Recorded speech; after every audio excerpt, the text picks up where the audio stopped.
世界のジャパンチャンネルへようこそ。今回は批判の的になった日本に関する話題をご紹介します。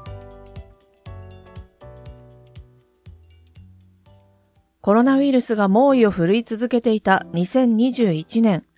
この年、変異型であるオミクロン型が感染を拡大しており、世界はその対応に追われていました。そして日本政府は、このオミクロン株の拡散を防ぐために、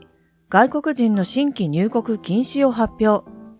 日本政府にしては珍しく早い決断だ。という声も多かったようで、賛成が大多数を占めていました。しかしこの時、この日本の措置を快く思っていない組織が、それが世界保健機構、通称 WHO で、日本の入国禁止措置について名指しで批判したのです。WHO 緊急対応チーム長のマイケル・ライアン氏は記者会見で次のようにコメントしました。日本の外国人新規入国禁止措置に対して非常に理解しがたい。ウイルス検査や入国後の隔離で旅行者によるウイルス拡散の可能性は十分に下げられる。自国民か否かで判断するような対応は矛盾しており、公衆衛生上の観点からも論理的とは言えない。との見解を示しました。日本政府はオミクロン株の流入を防ぐため、すべての外国人の新規入国を禁止したのに続き、日本在留資格を持つ外国人に対しても再入国を禁止すると発表していますが、WHO はこの入国に関する一律的な制限に否定的でした。ウイルス検査などを活用し、制限をかけないようにということなのですが、判断が難しいところですよね。ちなみに、この渡航制限については、日本より早く行っている国もあります。オミクロン株の感染者が初めて確認された中東イスラエルでは、感染拡大を防ぐための措置として14日間の期限付きで原則としてすべての外国人の入国を禁止。北アフリカのモロッコも2週間、国際旅客便の受け入れを停止しました。一方、アメリカをはじめ多くの国々はアフリカ南部からの渡航を制限しつつ、それ以外の地域からの入国は検査や到着後の隔離を強化して受け入れると発表。多くの国がアフリカなど特定の地域からの入国を制限している現状について、国連のグテーレス事務総長は国連本部で開いた会見で、渡航のアパルトヘイトであり、これは到底受け入れられない。一部地域からの渡航制限措置は極めて不公平かつ懲罰的なだけでなく、これだけでは効果がない。国外渡航と経済活動を止めることなく、オミクロン株のリスクを減らす唯一の道として、渡航者に繰り返し検査を実施することが大事である。と、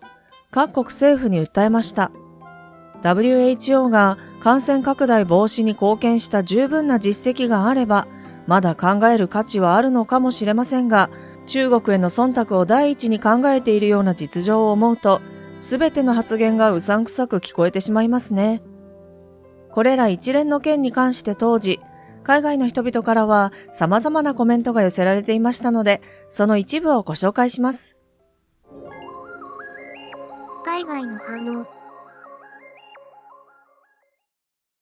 WHO が批判しようと自分たちの国を守るのが先決なんじゃないかな。各国に選択の自由があっていいと思うけど、どうなんだろうね。感染が拡大しても WHO の助け舟がない状態では当然の行動だろう。オミクロン株についての情報が少ない中、全面禁止に早く動いた日本政府は正しいと思う。そうだよね。他の国もアフリカ方面からの規制をしているじゃない。日本にだけ矢が向くのは違うと思うわ。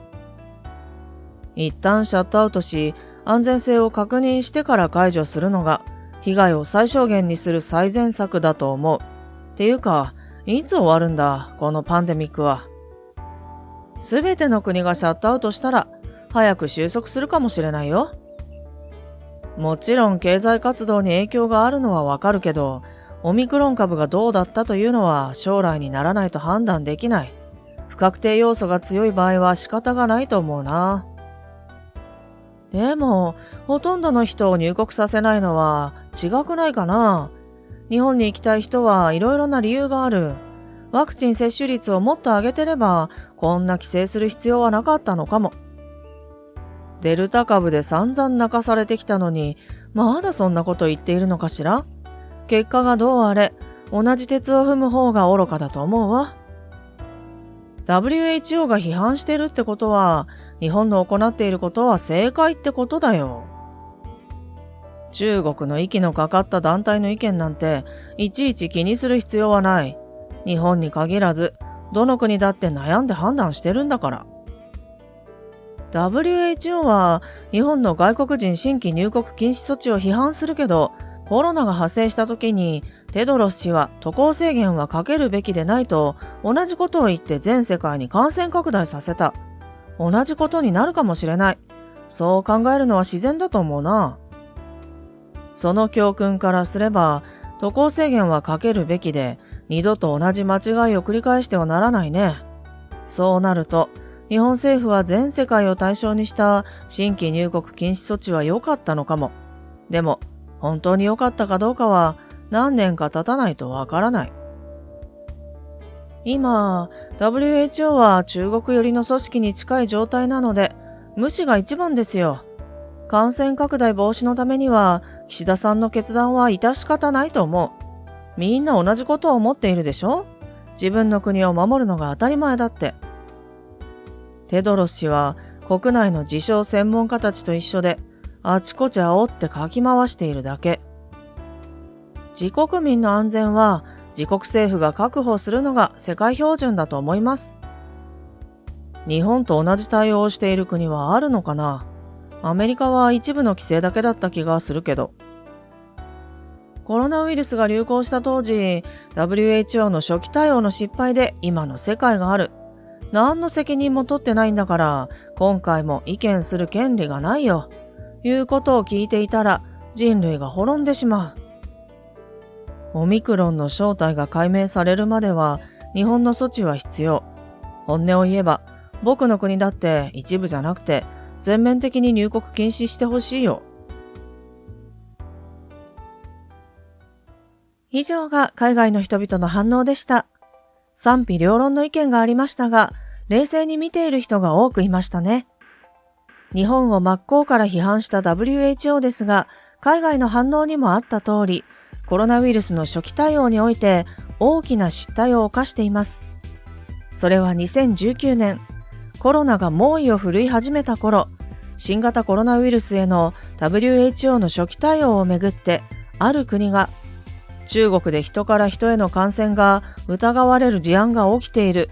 と警告する内容の文書を送っていました。その国は台湾。ところが WHO はこれを無視し、まともに取り合おうとしませんでした。この件についてアメリカ国務省は WHO に対し、台湾から早期に受けた通知を国際社会に示さなかった。公衆衛生より政治を優先した。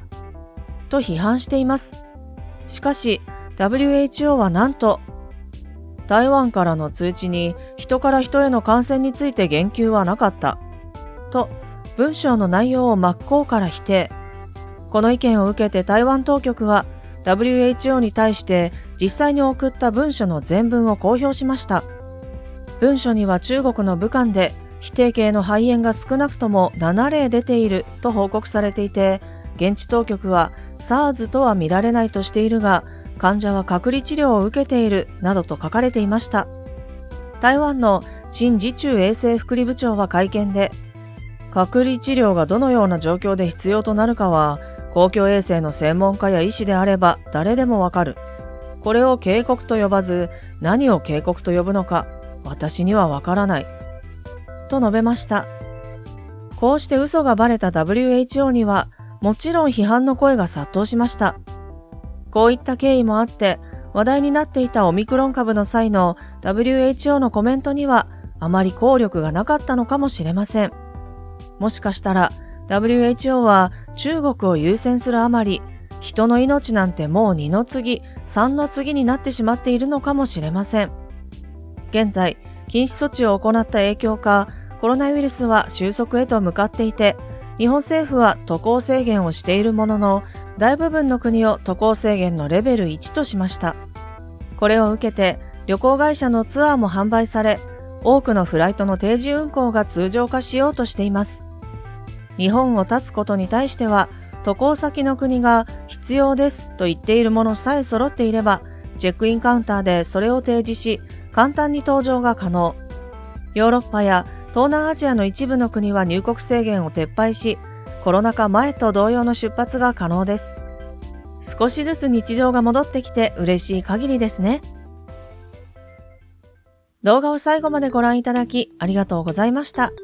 この動画が参考になりましたら、チャンネル登録と高評価ボタンをお願いします。今回のナレーションはリリーがお送りいたしました。